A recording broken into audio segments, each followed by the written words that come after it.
जय हिंद, वंदे मातरम। स्वागत है आप सभी का फ्री एग्जाम जिन यूट्यूब चैनल पर। दोस्तों, अगर आप बिहार डीएलएड एंट्रेंस एग्जाम देने वाले हैं तो आज का प्रैक्टिस सेट आपके लिए अति महत्वपूर्ण होने वाला है, जिसमें हमने केवल वही प्रश्न शामिल किया है जो प्रीवियस ईयर में कई बार पूछे गए हैं। तो अगर आप डेली हमारे साथ जुड़ते हैं तो विश्वास रखिए एग्जाम में एक भी प्रश्न यहां से बाहर नहीं होगा। तो चलिए सेशन को प्रारंभ करते हैं और पहला शानदार प्रश्न देखते हैं। पानीपत की प्रथम लड़ाई में बाबर ने किसकी सेना का सामना किया था? आपसे पूछा गया है कि पानीपत की प्रथम लड़ाई में बाबर ने किसकी सेना का सामना किया था? इब्राहिम लोदी, हेमू, जयचंद्र या फिर अकबर? तो सही उत्तर हो जाएगा इब्राहिम लोदी की। किसकी? तो पानीपत की प्रथम लड़ाई में बाबर ने किसकी सेना का सामना किया था? तो इब्राहिम लोदी इसका राइट आंसर होगा। दूसरा प्रश्न है, निम्नलिखित में से कौन सा पश्चिमी घाटों के लिए प्रयुक्त स्थानीय नाम नहीं है? महाराष्ट्र की सह्याद्री पहाड़ियां, कर्नाटक की नीलगिरी पहाड़ियां, तमिलनाडु की इलायची पहाड़ियां या फिर उपयुक्त में से कोई नहीं। तो आपको बताना है कि निम्नलिखित में से कौन सा पश्चिमी घाटों के लिए प्रयुक्त स्थानीय नाम नहीं है, आपसे पूछा गया है। तो इसका जो राइट आंसर होगा क्या हो जाएगा? तो ध्यान रखना है तमिलनाडु की। क्या? तो तमिलनाडु की इलायची पहाड़ियां इसका राइट आंसर होगा। निम्नलिखित में से कौन सा पश्चिमी घाटों के लिए प्रयुक्त स्थानीय नाम नहीं है? तो तमिलनाडु की इलायची की पहाड़ियां इसका राइट आंसर होगा। तीसरा प्रश्न है, ऑन्कोलॉजी किसका अध्ययन है? पक्षियों का, कैंसर का, स्तनपायी या फिर कीट विज्ञान का? तो सही उत्तर हो जाएगा कैंसर का। किसका? तो ऑन्कोलॉजी जो है ये कैंसर का अध्ययन है। नेक्स्ट है, 1916 में मुंबई के प्रथम भारतीय महिला विश्वविद्यालय की स्थापना के पीछे महान शक्ति कौन थे? डीके कर्वे, दादा भाई नौरोजी, वीएम मालावारी या फिर इनमें से कोई नहीं। बताना है कि 1916 में मुंबई में प्रथम भारतीय महिला विश्वविद्यालय की स्थापना के पीछे महान शक्ति कौन थे? तो सही उत्तर हो जाएगा डीके कर्वे। क्या होगा? तो डीके कर्वे इसका राइट आंसर होगा। ध्यान रखेंगे। अगला है, शिवाजी ने मुगलों को अपना 3/4 राज्य किस संधि के द्वारा दिया? पुरंदर की संधि, जिंजी की संधि, चाकन की संधि, रायगढ़ की संधि? तो राइट आंसर इसका क्या होगा? पुरंदर की संधि। क्या? तो पुरंदर की संधि। शिवाजी ने मुगलों को अपना 3/4 राज्य किस संधि के द्वारा दिया? तो राइट आंसर हो जाएगा पुरंदर की संधि। क्या होगा?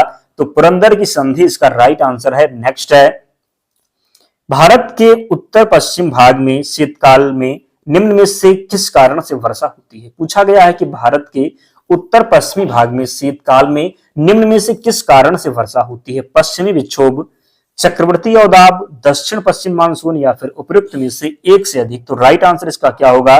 ध्यान रखेंगे पश्चिमी विक्षोभ होगा। क्या? तो पश्चिमी विक्षोभ इसका राइट आंसर होगा। भारत के उत्तर पश्चिमी भाग में शीतकाल में निम्न में से किस कारण वर्षा होती है? तो पश्चिमी विक्षोभ इसका सही उत्तर है। ध्यान रखेंगे। अगला प्रश्न है, श्रीहरिकोटा द्वीप किसके निकट स्थित है? गोदावरी, मुहाना के, पुलिकट झील के, चिल्का झील के या फिर सांभर झील के? तो बताना है आपको कि श्रीहरिकोटा द्वीप किसके निकट स्थित है? तो सही उत्तर होगा पुलिकट झील के। किसके? तो पुलिकट झील इसका राइट आंसर होगा। ध्यान रखेंगे। क्या होगा? तो श्रीहरिकोटा द्वीप किसके निकट स्थित है? पुलिकट झील के निकट स्थित है। अगला है, हरमटन पौने किस मरुस्थल में चलती है? बताना है कि हरमटन पौने किस मरुस्थल में चलती है? थार मरुस्थल, ग्रेट विक्टोरिया मरुस्थल, सहारा मरुस्थल या फिर इनमें से कोई नहीं? तो सही उत्तर क्या होगा? आपको बताना है। राइट आंसर हो जाएगा सहारा मरुस्थल। क्या होगा? तो सहारा मरुस्थल इसका राइट आंसर होगा। ध्यान रखेंगे। अगला प्रश्न है, निम्नलिखित में से कौन कैबिनेट मिशन के भारत पहुंचने पर भारतीय राष्ट्रीय कांग्रेस का अध्यक्ष था? अबुल कलाम आजाद, डॉक्टर राजेंद्र प्रसाद, जेबी कृपलानी, पंडित जवाहरलाल नेहरू? तो सही उत्तर हो जाएगा अबुल कलाम आजाद। क्या होगा? तो अबुल कलाम आजाद हो जाएगा। निम्नलिखित में से कौन कैबिनेट मिशन के भारत पहुंचने पर भारतीय राष्ट्रीय कांग्रेस का अध्यक्ष था? तो अबुल कलाम आजाद इसका राइट आंसर होगा। अगला प्रश्न है, 1904 में क्रांतिकारियों की गुप्त संस्था के रूप में अभिनव भारत की स्थापना किसने की थी? दामोदर चापेकर, वीडी सावरकर, प्रफुल्ल चाकी या फिर इनमें से कोई नहीं? तो सही उत्तर हो जाएगा वीडी सावरकर ने। किसने? तो वीडी सावरकर इसका राइट आंसर होगा। 1904 में क्रांतिकारियों की गुप्त संस्था के रूप में अभिनव भारत की स्थापना किसने की थी? तो वीडी सावरकर ने। नेक्स्ट है, मुगल साम्राज्य में नील उत्पादन का सर्वाधिक प्रसिद्ध क्षेत्र कौन सा था? मुगल साम्राज्य में नील उत्पादन का सर्वाधिक प्रसिद्ध क्षेत्र कौन सा था? कोरोमंडल, बयाना, लाहौर या फिर इनमें से कोई नहीं। तो सही उत्तर हो जाएगा बयाना। क्या होगा? तो मुगल साम्राज्य में नील उत्पादन का सर्वाधिक प्रसिद्ध क्षेत्र कौन सा था?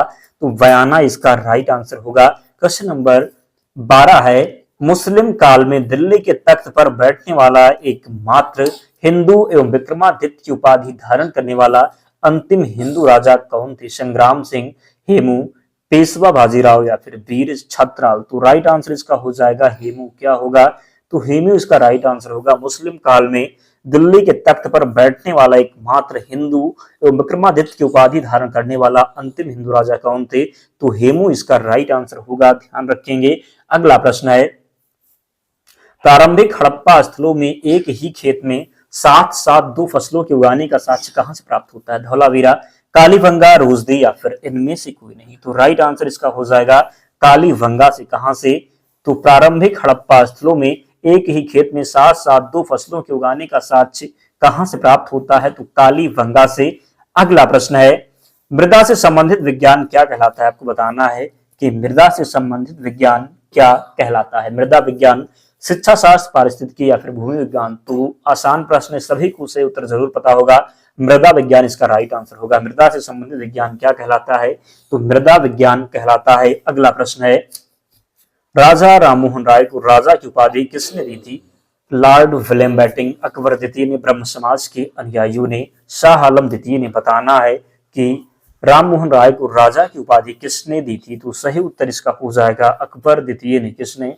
तो अकबर द्वितीय ने राममोहन राय को राजा की उपाधि किसने दी थी? तो अकबर द्वितीय इसका राइट आंसर होगा, ध्यान रखेंगे। सही उत्तर हो जाएगा अकबर द्वितीय है। Land of the golden pagoda किसे कहते हैं? आपको बताना है कि land of the golden pagoda किसे कहते हैं?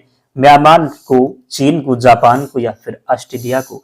तो राइट आंसर हो जाएगा land of the golden pagoda किसे कहते हैं? तो म्यांमार को। किसे? तो म्यांमार इसका राइट आंसर होगा। Land of the golden pagoda किसे कहते हैं? तो म्यांमार इसका सही उत्तर होगा, ध्यान रखेंगे। अगला प्रश्न है, भूपर्पटी की संरचना में अभ्रक की मात्रा लगभग कितनी होती है? 4%, 14%, 12% या फिर 24%। आपको बताना है कि भूपर्पटी की संरचना में अभ्रक की मात्रा लगभग कितनी होती है? तो राइट आंसर हो जाएगा 4%। कितना? तो भूपर्पटी की संरचना में अभ्रक की मात्रा लगभग कितनी होती है? तो 4% होती है, ध्यान रखेंगे। अगला है, पृथ्वी की पपड़ी में सबसे ज्यादा पाया जाने वाला धातु कौन सा है? जिंक, तांबा, एल्यूमिनियम या फिर लोहा। उठो जाओ। की पपड़ी में सबसे ज्यादा पाया जाने वाला धातु कौन सा है? तो राइट आंसर इसका हो जाएगा एल्यूमिनियम। क्या होगा? तो एल्यूमिनियम इसका राइट आंसर होगा। अगला है, विधान परिषद की सदस्यता के लिए न्यूनतम आयु सीमा क्या है? तो विधान परिषद की सदस्यता के लिए न्यूनतम जो आयु सीमा है, राइट आंसर हो जाएगा 30 वर्ष। क्या होगा? तो 30 वर्ष इसका सही उत्तर होगा, ध्यान रखेंगे। सूर्य केंद्रीय सिद्धांत किस वैज्ञानिक की देन है? कापरनिकस, केपलर, न्यूटन या फिर इनमें से कोई नहीं। बताना है कि सूर्य केंद्रीय सिद्धांत किस वैज्ञानिक की देन है? तो राइट आंसर हो जाएगा कापरनिकस। किसकी? तो सूर्य केंद्रीय सिद्धांत किस वैज्ञानिक की देन है? तो कापरनिकस इसका राइट आंसर होगा। क्वेश्चन नंबर 21 है, कल्याणकारी राज्य संबंधी विचार किसने दिए थे? आपसे बताना है कि कल्याणकारी राज्य संबंधी विचार किसने दिए थे? मूल अधिकार, राजनीति संबंधी निदेशक सिद्धांत, संविधान की उद्देशिका या फिर इनमें से कोई नहीं। तो कल्याणकारी राज्य संबंधी विचार किसने दिए गए हैं, यानी कि किसमें दिए गए हैं पूछा गया है। तो राइट आंसर हो जाएगा राज्य के नीति निदेशक सिद्धांत में, अनुच्छेद 36 से 51 में। ध्यान रखें किसमें? तो अनुच्छेद 36 से 51 में। अगला है, निम्नलिखित में से किस संविधान में, भारतीय संविधान में विधियों के समान संरक्षण को अपनाया गया है? जापान, ब्रिटेन, ऑस्ट्रेलिया या फिर अमेरिका। तो 22 का जो राइट आंसर होगा ये अमेरिका हो जाएगा। क्या होगा? तो अमेरिका राइट आंसर होगा। निम्नलिखित में से किस संविधान में, भारतीय संविधान में विधियों के समान संरक्षण को अपनाया गया है? तो अमेरिका हो जाएगा राइट आंसर। नेक्स्ट है, पर्वतमाला व्यवहारिक रूप से उत्तर और दक्षिण भारत के बीच की सीमा का निर्माण करती है। कौन सी पर्वतमाला व्यवहारिक रूप से उत्तर और दक्षिण भारत के बीच की सीमा का निर्माण करती है? हिमाद्री, सह्याद्री, विंध्य या फिर इनमें से कोई नहीं। तो राइट आंसर इसका हो जाएगा विंध्य। क्या होगा? तो विंध्य इसका राइट आंसर होगा। विंध्य पर्वतमाला व्यवहारिक रूप से उत्तर और दक्षिण भारत के बीच सीमा का निर्माण करती है, ध्यान रखेंगे। 24 है इसका।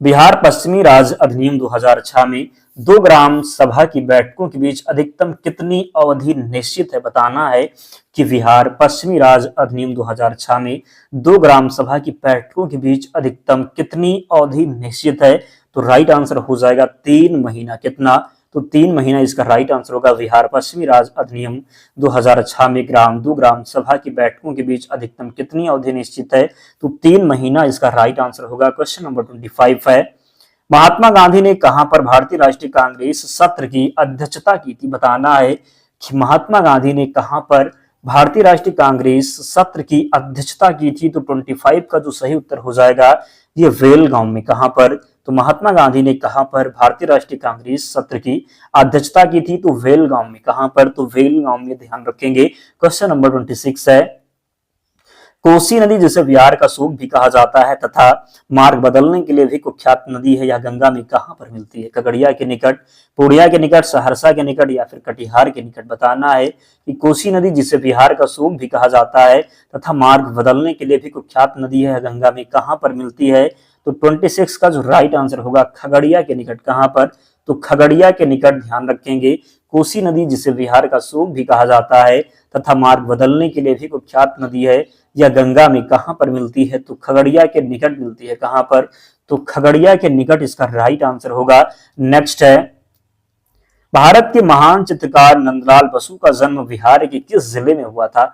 भारत के महान चित्रकार नंदलाल बसु का जन्म बिहार के किस जिले में हुआ था, तो 27 का जो राइट आंसर होगा ये मुंगेर जिले में। कहां पर, तो मुंगेर इसका राइट आंसर होगा। भारत के महान चित्रकार नंदलाल बसु का जन्म बिहार के किस जिले में हुआ था, तो मुंगेर में। कहां पर, तो भारत के महान चित्रकार नंदलाल बसु का जो जन्म हुआ था ये मुंगेर में। कहां पर, तो मुंगेर इसका राइट आंसर होगा। नेक्स्ट है,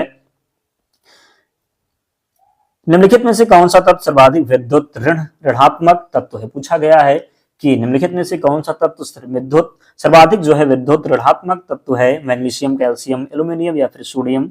तो राइट आंसर इसका हो जाएगा कैल्शियम। क्या होगा, तो निम्न में से कौन सा तत्व सर्वाधिक विद्युत ऋणात्मक तत्व है, तो कैल्शियम राइट आंसर हो जाएगा, ध्यान रखेंगे। क्वेश्चन नंबर 29 है, किस समूह के पौधों को आमतौर पर शैवाल कहा जाता है? टेरिडोफाइटा, ब्रायोफाइटा, थैलोफाइटा, या फिर इनमें से कोई नहीं। किस समूह के पौधे को आमतौर पर शैवाल कहा जाता है? पूछा गया है कि किस समूह के पौधों को आमतौर पर शैवाल कहा जाता है? राइट आंसर हो जाएगा थैलोफाइटा। क्या होगा, तो किस समूह के पौधे को आमतौर पर शैवाल कहा जाता है? तो राइट आंसर हो जाएगा थैलोफाइटा। क्या होगा, तो थैलोफाइटा इसका राइट आंसर होगा। क्वेश्चन नंबर 30 है, शुक्राणु कहां बनते हैं? अंडकोश में, वृषण में, प्रोस्टेट ग्रंथि में, या फिर इनमें से कोई नहीं। शुक्राणु कहां बनते हैं? प्रश्न पूछा गया है कि शुक्राणु कहां बनते हैं? अंडकोश में, वृषण में, प्रोस्टेट ग्रंथि में, या फिर इनमें से कोई नहीं। शुक्राणु कहां बनते हैं? तो राइट आंसर हो जाएगा वृषण में। कहां पर, तो शुक्राणु कहां बनते हैं? तो वृषण इसका राइट आंसर होगा। शुक्राणु कहां बनते हैं? तो वृषण में, ध्यान रखेंगे। तो दोस्तों 30 प्रश्न थे, आप लोग कमेंट करके बताइए कि आपका स्कोर क्या रहा, कितने प्रश्न आप सही कर पाए, जरूर कमेंट करके बताएं। और जिन प्यारे दोस्तों ने अब तक वीडियो को लाइक नहीं किया है तो लाइक करके ही जाना है, और चैनल को जरूर सब्सक्राइब करना है। पीडीएफ के लिए आपको टेलीग्राम चैनल से जुड़ना होगा, लिंक डिस्क्रिप्शन बॉक्स में है, या फिर आप टेलीग्राम पर जाएंगे और सर्च करेंगे फ्री एग्जाम जोन, आपको चैनल मिल जाएगा, ज्वाइन हो जाना, वहां पर आपको सारी पीडीएफ मिल जाएगी। तो मिलते हैं नेक्स्ट वीडियो में, तब तक पढ़ते रहिए, ध्यान रखिए अपना, स्वस्थ और सुरक्षित रहिए। जय हिंद।